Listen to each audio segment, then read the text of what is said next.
Olá, segunda-feira, dia 23 de novembro de 2020 e estamos aqui depois de um fim de semana muito movimentado, muito profícuo para mim. Nesse fim de semana eu fiz duas entrevistas, na série Neumann Entrevista. Na série normal eu entrevistei o filósofo, professor de filosofia e de ética, aposentado da Unicamp, Universidade Estadual de Campinas, Roberto Romano da Silva. O Roberto fez um panorama muito lúcido do que é o Brasil de hoje.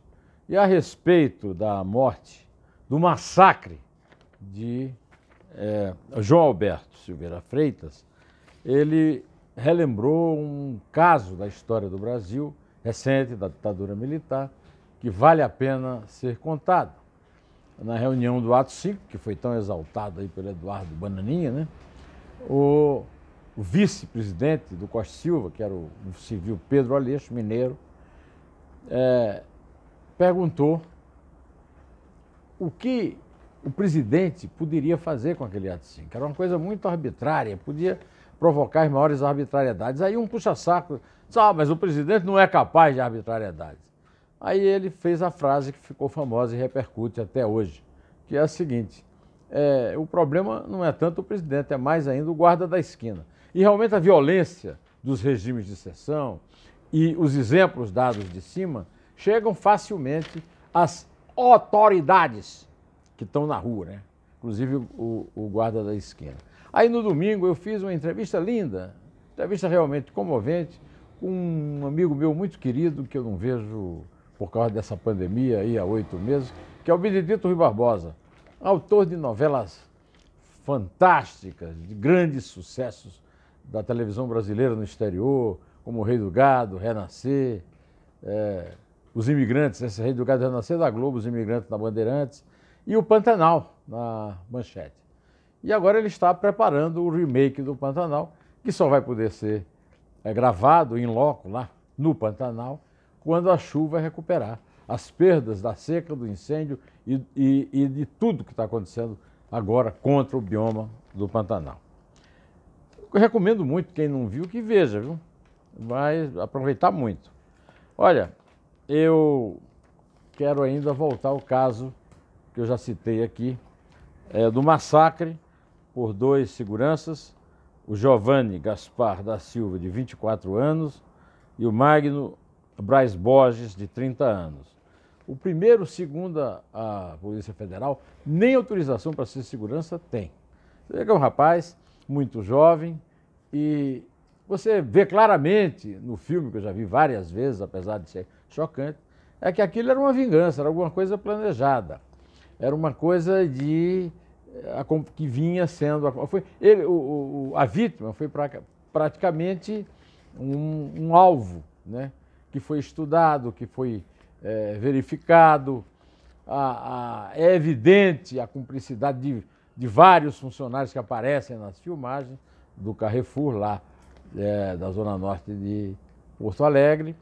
E no fim de semana, o que houve assim, de realmente mais chocante foi as declarações do vice-presidente, o general Hamilton Mourão, e do presidente da República, o capitão Jair Bolsonaro. O Hamilton Mourão disse que não existe racismo no Brasil. O Jair Bolsonaro chegou a chamar de lixo as pessoas que dizem que aquele foi um crime de racismo, porque, segundo ele é daltônico, não enxerga a cor da pele de ninguém, então ninguém enxerga que o Brasil é o país do convívio entre as raças e não do conflito entre as raças. Não foi com essa linguagem elegante que ele falou, chamou todo mundo de lixo, que estava em manifestação, até me lembrou muito o grande líder dele, o Donald Trump, falando daquelas manifestações provocadas pelo massacre do segurança negro, George Floyd, lá em Minneapolis, em Minnesota. E mesmo a derrota do Trump, que somente hoje ele e o Trump não reconhecem, o Bolsonaro repete até a linguagem dele. E num discurso do G20 abordou o caso. Mas o que eu achei muito interessante no discurso do Bolsonaro, tanto nas redes sociais como no pronunciamento dele na reunião do G20, no fim de semana, é que ele não cita o nome da vítima. Ao não citar o nome da vítima, ele me lembrou imediatamente um clássico da literatura negra, que é o Homem Invisível, de Ralph Ellison, baseado num título de H.G. Wells. Né? O negro, segundo Ellison, que é negro, né? ou que era negro, é um homem invisível, é uma mulher invisível. A sociedade praticamente não vê. Né? E assim é o Bolsonaro. A vítima desse crime bárbaro, uma violência brutal, cruel e fora do qualquer senso de comum, a vítima é que é a culpada pelo fato de ter dado um soco fajuto assim no segurança que teria provocado tudo. Né? Uma coisa também muito chocante, que já só foi descoberta depois de ouvir muito áudio, é que aparece um terceiro personagem, ainda não identificado, que diz assim, sem cena, como o rapaz morrendo, como se ele estivesse encenando. Quer dizer, são seguranças, inclusive, que não estão preparados para saber se uma pessoa está morrendo ou não. E ele, o rapaz, a vítima, dizia que estava sem respirar e ele não estava nem aí porque achava que ele estava encenando. Achava, isso é o mínimo de positivo que se pode pensar de um canalha desse. Né? Agora, em relação ao Bolsonaro, o que é impressionante é a absurda ignorância racista dele. As pessoas que negam racismo no Brasil, elas desconhecem alguns elementos da história brasileira que são muito deprimentes até. Né? O primeiro deles é que houve uma escravidão indígena. Do século XVI até o século XVIII, principalmente os bandeirantes, né? Os paulistas já nascidos aqui em São Paulo, que conquistaram os sertões do Brasil, que avançaram nas áreas aquém da nossa longa costa, né? Caçavam e escravizavam índios, até que o Marquês de Pombal, no século XVIII, no fim do século XVIII, acabou com esse tipo, proibiu esse tipo de escravização, proibiu os jesuítas e proibiu a língua geral, que era a língua falada pelos bandeirantes, misturando tupi e português, impondo a língua portuguesa, graças a Deus, que é uma língua que tem uma cultura vastíssima. Né? Falar nessa cultura vastíssima, eu quero lembrar que entre os afrodescendentes, a cultura brasileira tem um dos seus maiores expoentes. Por exemplo, o maior escritor brasileiro é mulato, é filho de uma negra, como o português, Joaquim Maria Machado de Assis, carioca. Também um grande escritor é o negro Lima Barreto, é o poeta Cruz de Souza, o grande jornalista José do Patrocínio. Aí eu quero lembrar que depois disso, o Brasil participou do capítulo mais infame da história da humanidade, que é o tráfico negreiro. Está certo que as tribos africanas praticavam entre si a escravidão. Eles conquistavam, uma tribo ganhava da guerra do outro e usava os derrotados como escravos. Depois começou a haver um comércio internacional disso. E o Brasil tem grandes expoentes do tráfico negreiro. Por exemplo, o famoso baiano Xaxá, um dos mais ricos mercadores de escravos da história, que morava em Luanda, em Angola, magnificamente retratado pelo poeta Alberto da Costa Silva, numa biografia que eu recomendo a leitura mesmo. Né? Agora, em compensação, do lado oposto, né, nós temos um dos momentos mais dignos da cultura brasileira, que é o movimento abolicionista.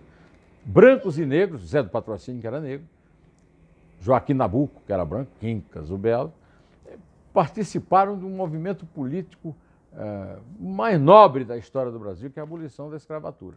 Mas também o Joaquim Nabuco criticou de forma veemente a forma como a escravidão foi abolida no Brasil pela princesa regente Dona Isabel, em 1888.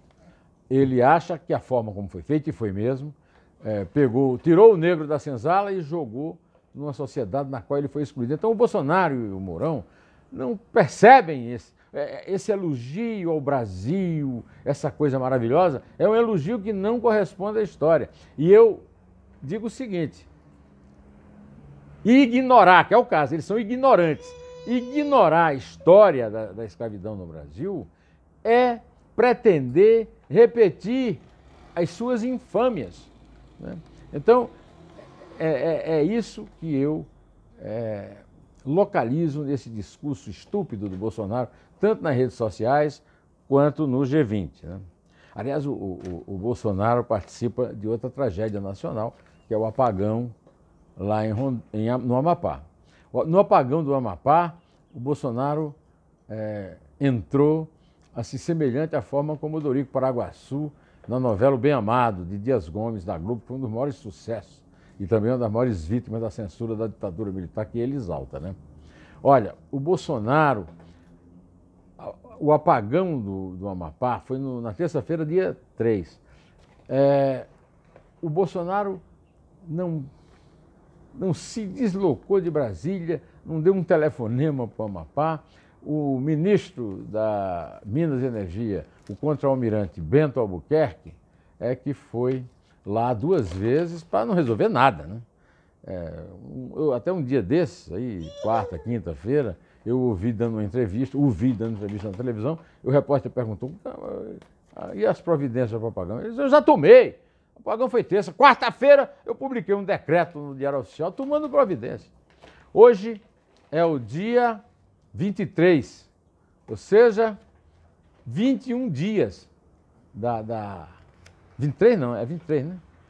21 dias depois do apagão, já houve o segundo apagão.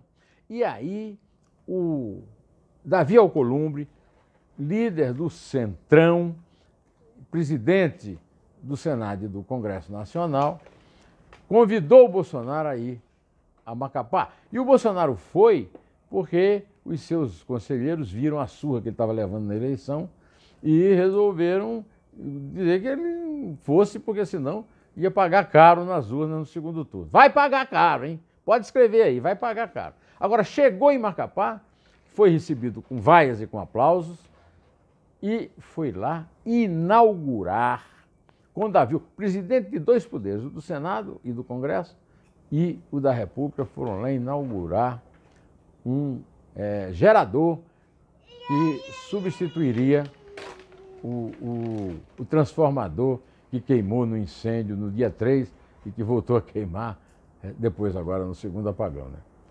Bom, o gerador não está funcionando. O gerador não tirou a escuridão do Amapá. Então, eu cheguei à conclusão que o Brasil, como o Amapá, está ao Deus dará. E o Brasil é vítima de um apagão de gestão que está sendo concentrado no Amapá com o problema da energia, mas também em São Paulo. Aqui em São Paulo estão apodrecendo no armazém do governo federal 7 milhões de testes. O Brasil não testou suficientemente a Covid e tem 7 milhões de testes que estão no armazém, e a resposta que o Bolsonaro tem para isso é que, né, o governo vai usar os testes até ali a hora de eles perderem a validade, né? Só falta mandar aplicar o teste quando já tiver vencido a sua eficácia, né? É uma coisa lamentável, é uma prova daquilo que eu venho dizendo. Isso é um apagão de gestão. O Brasil é o país, é um apagão geral. Esse ministro da Saúde é um bestalhão, é um intendente vagabundo que não consegue sequer chegar, não conseguirá chegar a general de exército, porque nenhum exército de vergonha no mundo tem intendente na última patente. E é a prova de que não sabe nada de gestão, que não sabe nada de, logística, que logística? Tendentezinho, né? Agora, o Bolsonaro não engana mais quem não seja devoto dele, quem não seja fanático por ele. Eu volto aqui a insistir que você, por favor, dê uma olhada nas entrevistas deste fim de semana e para a semana que vem eu estou reservando uma conversa com Boris Casoy, com quem eu trabalhei na Folha de São Paulo, ele como diretor, eu como repórter, e também tivemos um tempo juntos lá no SBT, pessoa que eu admiro muito, e como ele diz sobre tudo isso que está acontecendo no Brasil, é uma vergonha, mas bota a vergonha nisso. Então vamos lá, direto ao assunto. Em té, e só a verdade nos salvará.